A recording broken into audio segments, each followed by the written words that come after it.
क्या हुआ जब अचानक अयोध्या में प्रकट हुए साक्षात विभीषण? कलयुग में ऐसा चमत्कार देखकर सबके होश उड़ गए। प्राण प्रतिष्ठा से अयोध्या में कई बड़े चमत्कार हो चुके हैं, जिसमें से गिद्धों का दिखना, भालुओं का दिखना, जमीन में से मां सरयू नदी का प्रकट होना शामिल है। लेकिन इस चमत्कार को अभी तक का सबसे बड़ा चमकदार कहा जा रहा है, जिसके पीछे की सच्चाई जानकर आपके पैरों तले जमीन खिसक जाएगी। आखिर क्या है सच्चाई? क्या सच में लंका के राजा विभीषण अपने मित्र राम लल्ला से मिलने पहुंचे हैं? क्या विभीषण आज भी जीवित है? ऐसे कई रहस्य से पर्दा उठेगा आज की इसी वीडियो से। शुरुआत करने से पहले अगर आप एक सच्चे स्नातक हैं और राम मंदिर बनने से बेहद खुश हैं, तो इस वीडियो को लाइक करें और कमेंट बॉक्स में जय श्री राम जरूर लिखें। अयोध्या में राम मंदिर की प्राण प्रतिष्ठा की तैयारी जोर शोर से चल रही। 22 जनवरी को राम लल्ला गर्भगृह में स्थापित किया जाए। राम भक्त को इस दिन का लंबे समय से इंतजार था। 22 जनवरी से लेकर 25 मार्च तक कई खास कार्यक्रम का आयोजन किया जाएगा। इस बीच मंदिर के गर्भगृह के निर्माण का काम 24 घंटे चल रहा है। 22 जनवरी को राम मंदिर में राम लल्ला की प्राण प्रतिष्ठा होने वाली है। किसी भी मंदिर में की जाने वाली भगवान की मूर्ति की प्राण प्रतिष्ठा का बहुत महत्व होता है। मूर्ति की प्राण प्रतिष्ठा के बिना भगवान का पूजन अधूरा माना जाता है। आगे वीडियो में जानते हैं कि प्राण प्रतिष्ठा क्या होती है और जानेंगे विभीषण कैसे राम मंदिर में प्रकट हुए। सनातन धर्म में किसी भी मूर्ति की प्राण प्रतिष्ठा बहुत महत्वपूर्ण मानी जाती है। प्राण प्रतिष्ठा मूर्ति स्थापना की समय किया जाता है। किसी भी मूर्ति की स्थापना के समय उस प्रतिमा रूप को जीवित करने की विधि प्राण प्रतिष्ठा कहलाती है। प्राण शब्द का अर्थ जीवन शक्ति और प्रतिष्ठा का अर्थ स्थापना होता है। ऐसे में प्राण प्रतिष्ठा का अर्थ जीवन शक्ति की स्थापना करना या देवता को जीवन में लाना होता है। बिना प्राण प्रतिष्ठा के कोई भी मूर्ति पूजा के योग्य नहीं मानी जाती है। मान्यता है कि प्राण प्रतिष्ठा के जरिए मूर्ति में जीवन शक्ति का संचार होता है और वह मूर्ति देवता के रूप में बदल जाती है। अर्थात अब साक्षात प्रभु श्री राम अयोध्या राम मंदिर में निवास करने वाले हैं। और जब स्वयं प्रभु एक बार पुनः अयोध्या आ रही हैं, तो उनके प्रिय मित्र को भक्त विभीषण कैसे पीछे रह सकते हैं? क्योंकि जब प्रभु श्री राम ने रावण का वध किया था, लंका पर विजय पाई थी और पुष्पक विमान के जरिए जब पर फिर से अयोध्या लौटे थे, तब प्रभु श्री राम के साथ विभीषण जी भी अयोध्या आए थे और कई दिनों तक अयोध्या में ही रुके थे। इसके बाद उन्होंने लंका का राज सिंहासन संभाला और लंका के राजा बन गया। यानी प्रभु श्री राम की भक्ति उनके लिए बहुत भाग्यशाली साबित हुई है, क्योंकि जो राम की शरण में आ जाता है उसका उद्धार निश्चित है। लेकिन क्या विभीषण आज भी जिंदा है? इसका जवाब आपको आगे की वीडियो देखकर पता चलेगा। हिंदू धर्म की पौराणिक कथाओं के अनुसार माना जाता है कि 8 महान विभूतियां आज भी शरीर गया है, जिनमें से कुछ रामायण काल के हैं तो कुछ महाभारत काल तथा कुछ विभूतियां उससे भी पहले के काल से आज तक जीवित है। पौराणिक मान्यता के अनुसार विभीषण अश्वत्थामा, बलि, वेदव्यास, हनुमान जी, कृपाचार्य, भगवान परशुराम और मार्कंडेय ऋषि जिंदगी में शामिल है। चिरंजीवी का अर्थ होता है जो सृष्टि के अंत तक जीवित रहे और जिसकी उम्र भी न बढ़े, और विभीषण भी जीवियों में से एक। विभीषण भी इसी चिरंजीवियों में से एक है जो आज भी इस धरती पर अनंत काल तक जीवित रहे। लेकिन यह वरदान बड़ा जानने का विषय। भगवान राम के अनन्य भक्त है।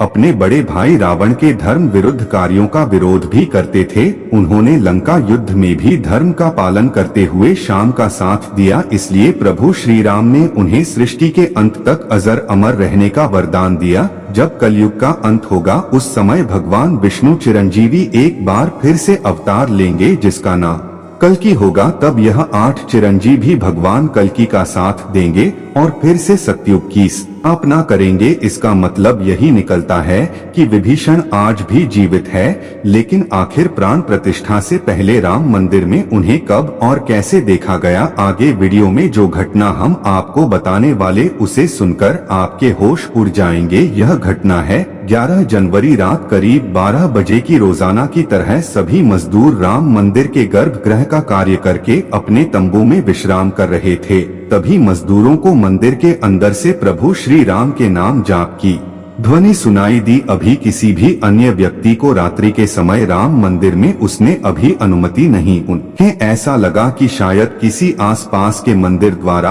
उन्हें ध्वनि सुनाई दे रही। सभी अभी मजदूर रात्रि में वापस हो गए, लेकिन सुभाष नाम के एक मजदूर को लगातार यह बात खटक रहे हैं। उसे आवाज राम मंदिर से ही आती प्रतीत हो रही थी, तो उसके मन में जानने की उत्सुकता हुई, आखिर इतनी रात्रि को राम मंदिर के अंदर राम नाम का जाप कौन कर रहा है। उसने अपने साथियों को उठाना चाहा, लेकिन सभी गहरी नींद में थे। तब सुभाष अकेले ही राम मंदिर परिसर में पहुंचा। वे काफी महीनों से राम मंदिर के निर्माण कार्य का हिस्सा था। उसे राम मंदिर का एक दरवाजा, एक कोना अच्छी तरह से पता था। जब उसने राम मंदिर के गर्भगृह में झांक कर देखा तो वहां पर एक बहुत ही दिव्य पुरुष, जिनके अंदर से काफी तेज प्रकट हो रहा था। वे अपने हाथ में माला लिए राम नाम का जाप कर रहे थे। ऐसा लग रहा था मानो विकास पुरुष हो और किसी पौराणिक समय से आए। उनके बैठने का तरीका और उनका अंदाज राजाओं की तरह मालूम पड़ रहा है।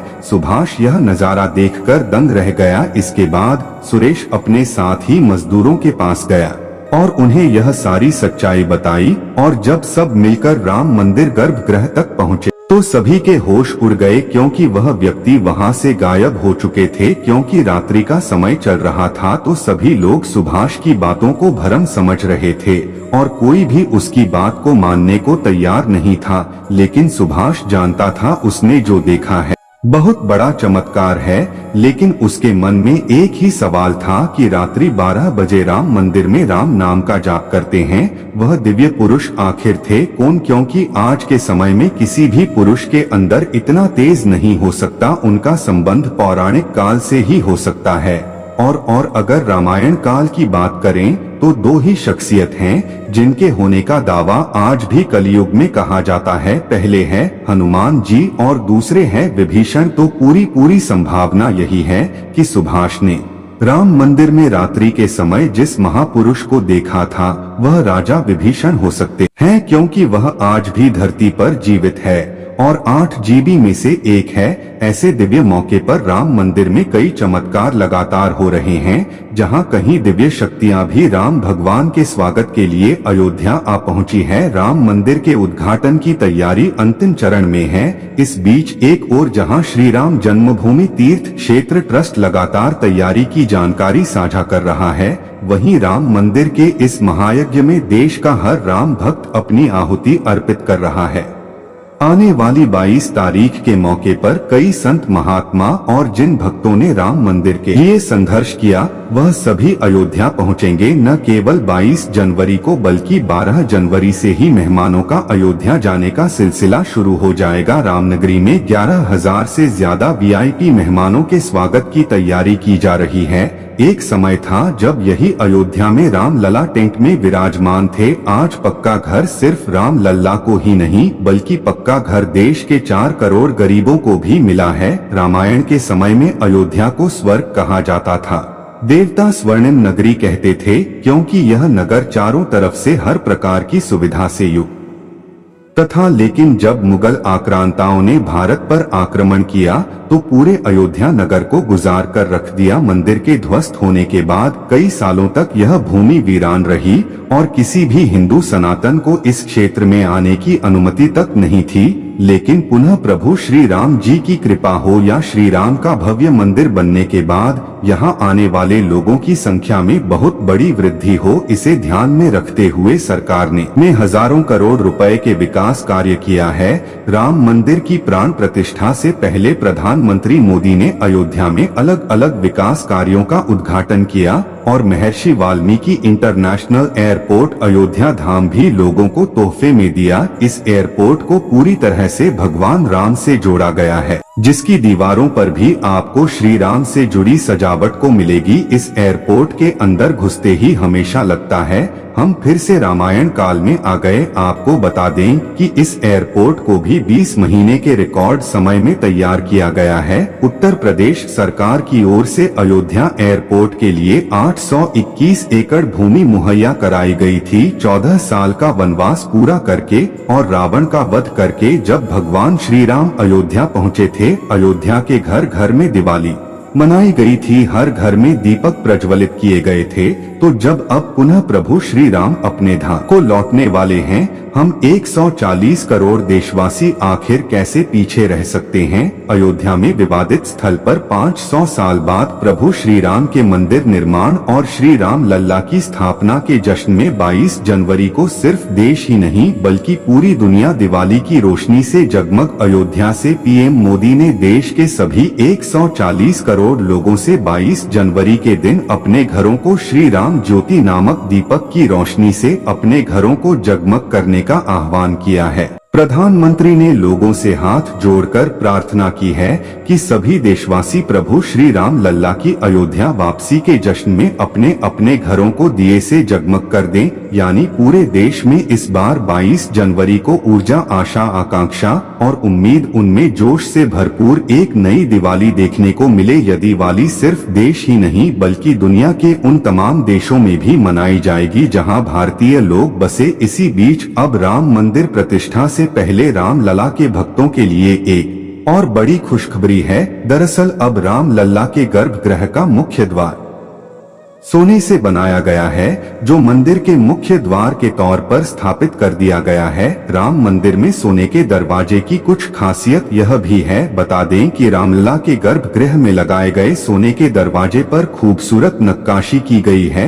मंदिर के भूतल पर ऐसे 14 दरवाजे लगने वाले हैं। लेकिन दोस्तों, जब हम राम मंदिर को बनता हुआ देखते हैं तो हमें बड़ा गर्व होता है कि हम राम मंदिर को अपनी आंखों से बनता हुआ देख रहे हैं। हमें उस स्थान पर राम मंदिर के अंदर जाने का मौका भी मिलने वाला है। लेकिन एक समय ऐसा भी था जब यहाँ पर हजारों कार सेवकों ने इस मंदिर के निर्माण के लिए अपने प्राणों का बलिदान दे दिया था। 1528 ईस्वी में श्री राम मंदिर को बाबर के आदेश से उसके सेनापति मीर बाकी ने गिराकर वहाँ एक मस्जिद बनाने। इसके बाद से हिंदू समाज एक दिन भी चुप नहीं बैठा है, लगातार इस स्थान को पाने के लिए संघर्ष करता रहा। 23 दिसंबर 1939 को हिंदुओं ने वहाँ रामलला की मूर्ति स्थापित कर पूजन एवं अखंड कीर्तन शुरू कर दिया।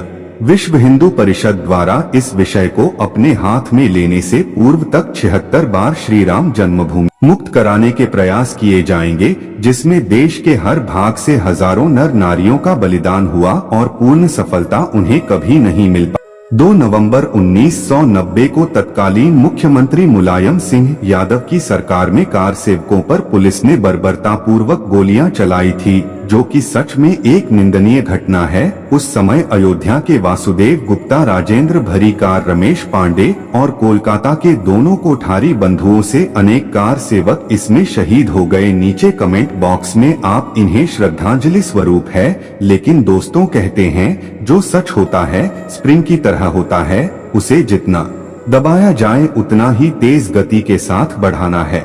9 नवंबर 2019 का दिन सुनहरे अक्षरों में दर्ज किया गया जब सुप्रीम कोर्ट की 5 जजों वाली बेंच ने ऐतिहासिक फैसला सुनाया और विवादित जमीन हिंदू पक्ष को मिली और 22 जनवरी 2024 को भव्य राम मंदिर के अंदर रामलाल की प्राण प्रतिष्ठा होने वाली है। इस प्राण प्रतिष्ठा के भव्य समारोह में देश विदेश की 11,000 हस्तियों का आमंत्रण दिया गया है। लेकिन दोस्तों, कुछ राजनीतिक दलों ने राम मंदिर के भव्य समारोह में आने का न्योता ठुकरा दिया है। इसके संदर्भ में देशवासियों का कहना है कि दुनिया में देवता और राक्षस दोनों प्रकार के लोग रहते हैं। देवता मंदिर में प्रवेश कर सकते हैं, लेकिन रक्षा मंदिर के अंदर नहीं जाते हैं। जो राजनीतिक दल मंदिर की प्राण प्रतिष्ठा में आने से मना कर रहे हैं, इन्हें राक्षसों के साथ जोड़कर देखना गलत नहीं होगा। जल्द ही राम मंदिर आम जनता के लिए भी खोल दिया जाएगा। राम मंदिर की भव्यता, लोगों के मन में राम मंदिर को लेकर के उत्साह और साथ ही साथ अयोध्या शहर का विस्तार उन सभी बलिदानों की आत्मा को शांति प्रदान करेगा